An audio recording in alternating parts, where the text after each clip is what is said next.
And sa lahat ng nandito sa One Ayala, ako nga po si David. At ayun lang. Ayun lang, napadaan lang, kumanta-kanta lang. Pero kasi David, syempre, andito tayo para i-celebrate ang pulang araw na malapit ng ipalabas. So tatanungin ka rin namin, how does it feel to be part of yet another historical drama series? And alam ko matagal mo nang inaabangan tong pulang araw. So siguro, kwentuhan mo lang kami ng onte, how is it working with big stars in the industry? Siyempre nakaka-ulo. Makasama ko dito sila Alden, si Barbie, si Bebe, si Sana, mga pang iba. Yes. Siguro try my best na hindi ko isipin na sila yung mga nag-sell mo.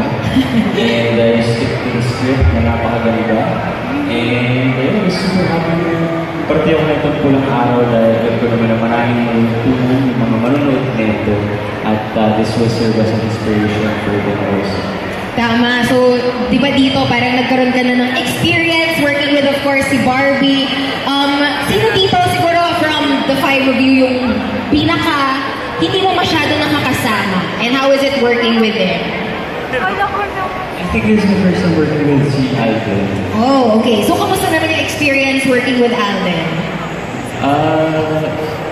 Siyempre dati pinapanood ko lang siya sa Bulaga. Yes, oo. Yung movie niya.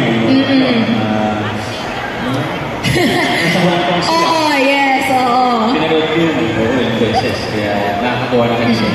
Of course. So, kanina na-mention mo din about the script na napakaganda. And for sure, alam naman natin sa teasers and everything na challenging yung role na binigay sa'yo dito. So, ano yung mga paghahanda na ginawa mo pambansang Ginoo para syempre maghampanan yung role bilang isang Hapon sa serye na to? Siguro yung bago sa preparations ko was yung Nihongo, learning the Nihongo language with the help of my napakagaling na language coach. Yes. Kailan pa kayo nagsimula mag-aral ng Nihongo? Siguro 6 months ago, last year, nag-lessons. Grabe. So, 6 months ago, ang preparation ni Pambansang Ginoo para lang sa inyo. So, ayan, thank you so much, David. Palakpakan naman natin si David Licao, guys. Mamaya, tatawagin ulit namin siya. Thank you so much. Pahinga ka muna dyan, Pambansang Ginoo.